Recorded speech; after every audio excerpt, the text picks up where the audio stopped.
नमस्कार साथियों। Today we are going to discuss about the theory of class struggle. आज हम मार्क्स के वर्ग संघर्ष के सिद्धांत के बारे में परिचर्चा कर रहे हैं। आप सभी का केसी सामोता यूट्यूब चैनल पर स्वागत है।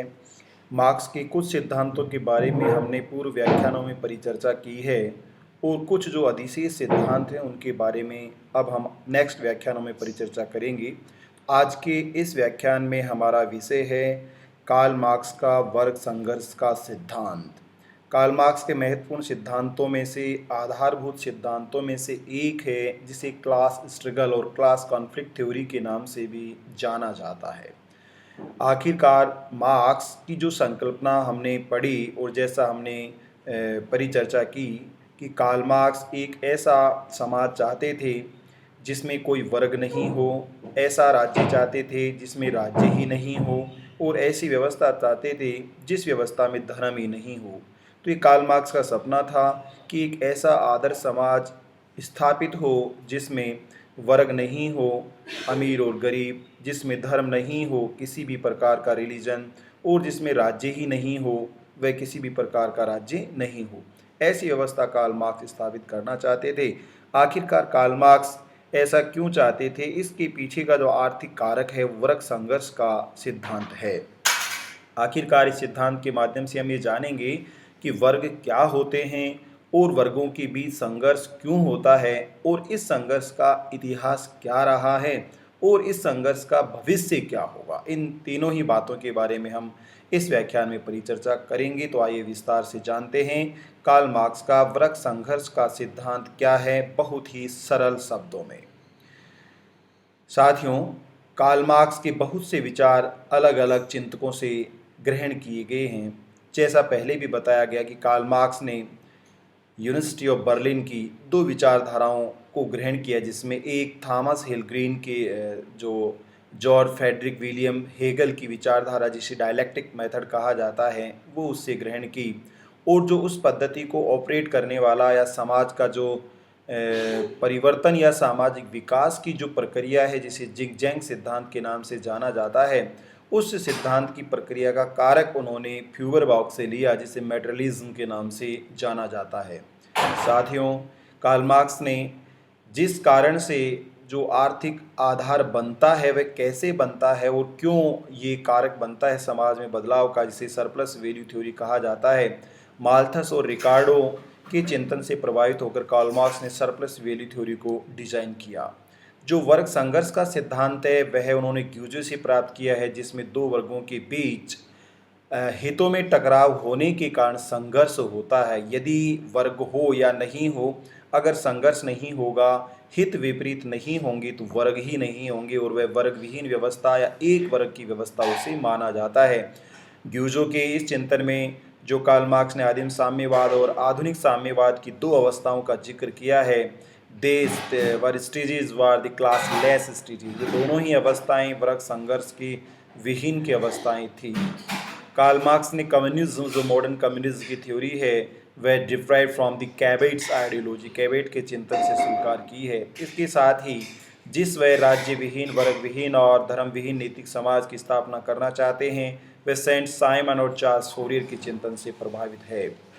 तो साथियों, कार्ल मार्क्स ने वर्ग संघर्ष के सिद्धांत की जो व्याख्या है वह एक ऐतिहासिक व्याख्या की है। इसका मतलब हम कह सकते हैं कि कार्ल मार्क्स ने कम्युनिस्ट मैनिफेस्टो 1848 में लिखा है, अब तक का सामाजिक इतिहास वर्ग संघर्ष का सामाजिक इतिहास रहा है। इसका मतलब है कि संघर्ष केवल आज की देन नहीं है, अपितु संघर्ष हिस्टोरिकल भी रहा है, ऐतिहासिक स्वरूप में भी रहा है। और ये संघर्ष केवल दो अवस्थाओं में नहीं होता, एक जो पूर्व अवस्था थी जिसे आदिम अवस्था कहा जाता है और दूसरी जो नई अवस्था आएगी जिसको मॉडर्न कम्युनिज्म स्टेज कहा जाता है। इन दो अवस्थाओं को छोड़कर remaining fourth stages are affected by the class struggle between the upper class, lower class और bourgeois class and proletariat class. अमीर और गरीब का जो वर्ग है उस वर्ग के आधार पर इसकी संघर्ष को हम देख सकते हैं। कार्ल मार्क्स का जो वर्ग संघर्ष का सिद्धांत है तो वर्ग संघर्ष का सिद्धांत उसके हिस्टोरिकल मेटेरियलिज्म थ्योरी का एक छूटा हुआ सिद्धांत है या उससे जुड़ा हुआ सिद्धांत है। अर्थात ऐतिहासिक भौतिकवाद का सिद्धांत जो हिस्टोरिकल मटेरियलिज्म को डिफाइन करता है, किस तरह से मोड ऑफ प्रोडक्शन पर कंट्रोल होने के कारण पूरा इतिहास मटेरियलिज्म के माध्यम से डेवलप होता है, तो वह इस सोशल क्लास स्ट्रगल और कॉन्फ्लिक्ट को डिफाइन करता है। कार्ल मार्क्स ने इतिहास की 6 अवस्थाओं की बात कही है और उन्हें हम वर्ग संघर्ष की 4 अवस्थाएं और वर्ग संघर्ष विहीन की 2 अवस्थाओं के रूप में अभिव्यक्त कर सकते हैं। साथियों, कार्ल मार्क्स ने वर्ग संघर्ष का कारण बताया है, जिस कारण में हम उनके हितों को देखते हैं कि कुछ लोगों का उत्पादन के साधनों पर नियंत्रण होता है और बहुत से लोग उत्पादन के साधनों या मोड ऑफ प्रोडक्शन से कंट्रोल्ड होते हैं। एक ज़्यादा से ज़्यादा मजदूरी चाहता है, दूसरा ज़्यादा से कम मजदूरी देना चाहता है, ज़्यादा से ज़्यादा मुनाफा चाहता है, कम से कम लागत चाहता है। इसलिए दोनों के बीच हितों में टकराव होता है और ये हितों में टकराव ही वर्ग संघर्ष का कारण है। लेकिन वर्ग संघर्ष का कारण इतना ही नहीं है, अपितु जो मास है, आम जनता है, सरबराह है, कामगार या कमेरा जो वर्ग है, कमाने वाला वर्ग है, शारीरिक श्रम और मेहनत करने वाला जो वर्ग है, उस वर्ग को उसकी मेहनत का उचित प्रतिफल नहीं मिलता, जिसे कार्ल मार्क्स ने सरप्लस वैल्यू कहा है, अतिरिक्त मूल्य का सिद्धांत कहा है कि जो सरप्लस वैल्यू है वो क्लास स्ट्रगल का कारण है, क्योंकि सरप्लस वैल्यू मजदूर को मिलना चाहिए लेकिन वह उद्योगपति स्वामी ले लेता है। इस कारण से ही वर्ग संघर्ष होता है। वर्ग संघर्ष का मुख्य कारण उत्पादन के साधनों पर स्वामित्व होता है कि वह स्वामित्व होना ही उत्पादन के साधनों का कारण है। ऐसा नहीं है कि हमेशा वर्ग संघर्ष रहा है और रहेगा। ऐसी अवस्था भी थी जब वर्ग संघर्ष की अनुपस्थिति थी, वर्ग संघर्ष नहीं था, एब्सेंस ऑफ क्लास स्ट्रगल, और ऐसी अवस्था भी होगी जिसमें absence will be class struggle. फिर से जिसे आदिम अवस्था के स्थान पर आधुनिक साम्यवादी अवस्था कहते हैं। 2 वर्गों का जिक्र उन्होंने कहा है, जिसे बुजुर्गा वर्ग और सर्वहारा वर्ग, ये पूंजीवादी अवस्था के वर्ग हैं। तो आइए साथियों 6 अवस्थाओं की बात करते हैं। सबसे पहली अवस्था जिसको कार्ल मार्क्स आदिम साम्यवाद की अवस्था कहता है, प्रिमिटिव कम्युनिज्म की स्टेज जिसको कहा जाता है। इस अवस्था में प्राकृतिक संसाधनों की मात्रा भरपूर होती है और व्यक्ति अपने शिकारगाह के माध्यम से आदिम जीवन व्यतीत करता है। उनके बीच किसी प्रकार की तेरे मेरे की भावना नहीं है, संपत्ति नाम की संस्था का विकास नहीं हुआ है, राज्य नाम की संस्था भी नहीं थी, धर्म नाम की भी कोई संस्था, व्यक्तिगत धर्म, क्योंकि धर्मों के पैरोकारों ने उसको ईजाद किया और अपने लाभ के लिए पिछले 2500 सालों से 3000 सालों से वो पूरे देश दुनिया पर कब्जा किए हुए हैं, आधिपत्य जमाई। उसको धार्मिक फांसीवाद कहा जाता है। धर्म के नाम पर तानाशाही की व्यवस्था अधिकांश धर्मों में हमें देखने को मिलती है। रहते दिन बुद्धिज्म, बुद्ध का जो धर्म है उसको छोड़कर सभी धर्मों में हमें धार्मिक फांसीवाद या तानाशाही और शोषण की व्यवस्था को हम देख सकते हैं, जिसका अलग अलग स्वरूप है। हालांकि वे धर्म के अधीन अंधे लोगों को दिखाई नहीं देगी, क्योंकि इसको समझने के लिए कार्ल मार्क्स कहता है कॉन्साइंसनेस की आवश्यकता है, चेतना की आवश्यकता है, और गुलामों के पास चेतना या विवेक शक्ति नहीं होती, इसलिए वो दूसरे व्यक्ति की बात भी नहीं मानते हैं, क्योंकि वो मूर्ख होते हैं, उनमें बुद्धि सुसुप्त अवस्था में रहती है। इसलिए वो किसी धर्म, किसी दल और किसी संगठन, किसी राज्य या किसी वर्ग के अधीन होकर काम करते हैं। उनको जगाने के लिए जो चेतना है उसके लिए क्लास स्ट्रगल की स्ट्रक्चर को हमें बताना होगा। तो इस अवस्था में वर्ग संघर्ष नहीं था, केवल एक ही वर्ग था, जिसे कार्ल मार्क्स कहता है आदिम वर्ग कहता है, साम्यवादी वर्ग कहता है, आम वर्ग कहता है, कामगार वर्ग कहता है। दूसरी अवस्था जिसे कार्ल मार्क्स ने दासता की अवस्था कहा है। इस अवस्था में साथियों दास और स्वामी का अस्तित्व बनता है। दासों से काम कराया जाता है, उनको सजा दी जाती है, और स्वामी जो जिसको हम कह सकते हैं कि इस अवस्था में जमींदार और किसान के नाम से 2 वर्गों को कार्ल मार्क्स ने डिफाइन किया है। जमींदार खेती नहीं करता है, ज़मीन का मालिक होता है। किसान खेती करता है लेकिन खेती का जो प्रतिफल है उसे नहीं मिलता। यहाँ तक कि आपने ब्रिटिश एम्पायर में भी इसको स्थायी बंदोबस्त, रेतवाड़ी और महलवाड़ी भूख लगान परंपराओं में देखा होगा, या जो ब्रिटिश साम्राज्य में अंग्रेज़ों के अधीन जमींदारी व्यवस्था को पनपाने वाले शिक्षित जो वर्ग था, अंग्रेज़ों का जो क्लेरिकल वर्ग था, जिसको ब्राह्मण क्लास के नाम से जाना जाता है, ब्राह्मण बनिया कोम्बो के नाम से जाना जाता है, जिसने जमींदारों के रूप में कार्य किया, मध्यस्थों के रूप में कार्य किया, बिचौलियों के रूप में कार्य किया, और ब्रिटिश साम्राज्य के लिए उन्हें स्ट्रेचर का काम किया, ये कहा जा सकता है। तो स्वामी और दास या किसान और जमींदार की जो अवस्था थी उस अवस्था ने अपना स्थान प्राप्त कर लिया। साथियों जो सॉरी एक मिनट, ये जो दूसरी अवस्था है वो स्वामी और दास की अवस्था है। तीसरी अवस्था जो है वो अवस्था जमींदार और किसान की व्यवस्था है। इसे हम सामंतवादी व्यवस्था कहते हैं। और सामंतवादी व्यवस्था में सामंतों का वर्चस्व रहा और जो किसान थे उनका शोषण किया गया। इस तरह से पूंजी को आगे बढ़ाया गया। चौथी जो अवस्था है जिसे पूंजीवादी स्टेज या कैपिटलिस्ट स्टेज कहते हैं, उसमें मशीनीकरण का आविष्कार हुआ, तकनीक का आविष्कार हुआ और जो एक क्षेत्र विशेष में उत्पादन होता था वह उत्पादन बहुत से क्षेत्रों में होने लगा। यहाँ तक कि कार्ल मार्क्स कह रहे दुनिया भर में उत्पादन होने लगा।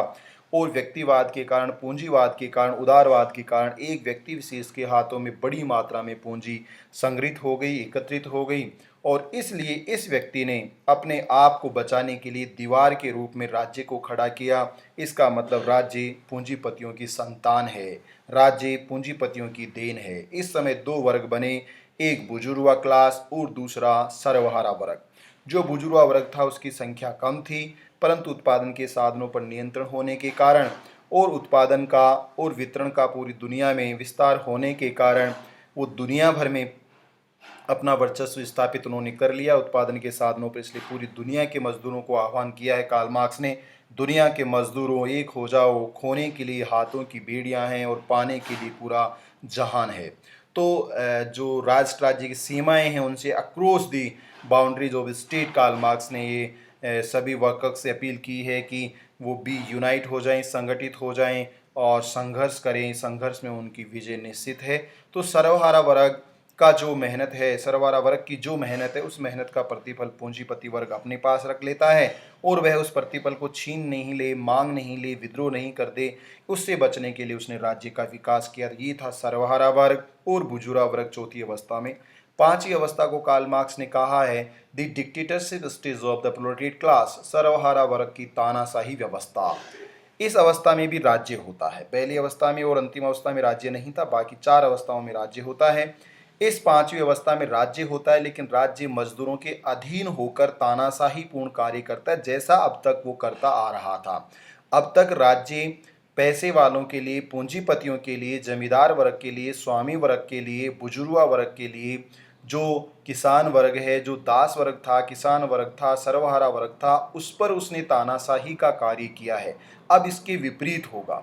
अब राज्य पूंजीपति वर्ग पर तानाशाही करेगा और जो वर्कर हैं उनके अधीन होकर राज्य काम करेगा। इसका मतलब राज्य अब उन लोगों की जो मूल व्यवस्था है या जो बीज हैं उनको नष्ट करेगा, उनके पास जो संपत्ति है उसको ऑक्यूपाई करेगा, उसका वितरण करेगा। कुछ लोगों के पास बहुत सी संपत्ति नहीं हो सकती है, ज़मीनों का दोबारा वितरण किया जाएगा। सब लोगों के लिए शिक्षा की व्यवस्था होगी, रोजगार की व्यवस्था होगी। एक निश्चित मात्रा से ज़्यादा किसी के पास संपत्ति नहीं होगी। और अब राज्य के जो मूल आधार हैं या जिसको हम कह सकते हैं मोड ऑफ प्रोडक्शन, जो राजनीतिक संस्थाएं हैं, स्टेज बाद में आया 17वीं शताब्दी में, तो स्टेट का मतलब यहाँ पॉलिटिकल इंस्टीट्यूशन वर्ड का यूज किया गया। जो राजनीतिक संस्थाएं हैं उन संस्थाओं के आधार को नष्ट किया जाएगा ताकि वो संस्थाएं आगे कार्य नहीं करें और उनके स्थान पर इंडिविजुअल, ग्रुप या स्वैच्छिक संगठन, जो ऑर्गेनाइजेशन है, सोशल ऑर्गेनाइजेशन, वो कार्य करें। तो इस अवस्था में शिक्षा को, रोजगार को, स्वास्थ्य को ध्यान में रखा गया है, आधारभूत सुविधाओं को ध्यान में रखा गया है और जो पूंजीपति वर्ग है उनके बेस को नष्ट किया जाएगा। इसका मतलब हिंसा से नहीं है, अपितु सब लोगों के लिए राज्य काम करेगा। ये पांचवी अवस्था। लेकिन इसके बाद जब एक ही वर्ग बचेगा, धर्म का विनाश हो जाएगा, तो राज्य की उपयोगिता नहीं होगी और राज्य विलुप्त हो जाएगा। ये छठी अवस्था होगी जिसे मार्क्स आधुनिक साम्यवाद की अवस्था कहता है और ये सब लोगों की व्यवस्था है। ये सर्वहारा वर्ग की अवस्था है। अब इसमें केवल एक ही वर्ग है या वर्ग नहीं है, हम ये भी कह सकते हैं केवल सर्वहारा वर्ग है तो सभी एक ही हैं, दूसरा वर्ग नहीं है। जब वर्ग नहीं है तो वर्ग संघर्ष नहीं होगा। जब वर्ग संघर्ष ही नहीं होगा तो राज्य की आवश्यकता नहीं है, तो राज्य भी नहीं होगा। और जब सभी लोग एक ही हैं तो उनके लिए धर्म भी कोई मायने नहीं रखेगा, उसका कोई मतलब नहीं है। इसलिए धर्म विहीन, वर्ग विहीन और राज्य विहीन अवस्था को कार्ल मार्क्स ने आधुनिक साम्यवाद की अवस्था कहा है। तो साथियों, 6 अवस्थाओं के रूप में हमने देखा। आदिम साम्यवादी व्यवस्था जिसमें कोई वर्ग नहीं था, राज्य नहीं था। दासता की अवस्था जिसमें स्वामी और दास दो वर्ग बने। सामंत अवस्था जिसमें जमींदार और किसान दो वर्ग बने। पूंजीवादी अवस्था जिसमें बुजुर्गा और कामगार वर्ग बने। पांचवी अवस्था में सर्वहारा की तानाशाही अवस्था जिसमें कोई वर्ग नहीं, केवल सरवाला के अधीन राज्य काम करेगा और पूंजीपति वर्ग को आधार को उसकी पृष्ठभूमि को नष्ट किया जाएगा। आधुनिक साम्यवादी अवस्था में तो पहली और छठी अवस्थाओं में वर्ग नहीं है, राज्य नहीं है, संघर्ष नहीं है, धर्म नहीं है, परंतु पहली अवस्था अविकसित अवस्था है, आदिम अवस्था है, परंतु छठवीं अवस्था विकसित अवस्था है।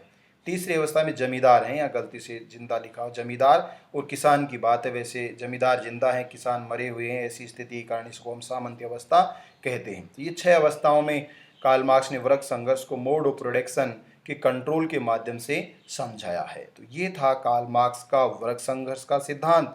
और इस वर्ग संघर्ष का अंत तभी होगा जब दुनिया के सभी मजदूर एक हो जाएं और अपनी चेतना शक्ति के माध्यम से ये महसूस करें कि सरप्लस वैल्यू उनका है, जो स्वामी को मिलता है, पूंजीपति को मिलता है, मालिक को मिलता है, उनका शोषण हो रहा है। जिस दिन ये दुनिया के गुलाम या दुनिया के मजदूर इस चेतना को समझ जाएंगे, उसी दिन क्रांति हो जाएगी और इस शोषणकारी व्यवस्था का, अन्यायपूर्ण व्यवस्था का, भेदभाव की अवस्था का अंत हो जाएगा। ये था कार्ल मार्क्स का वर्ग संघर्ष का सिद्धांत।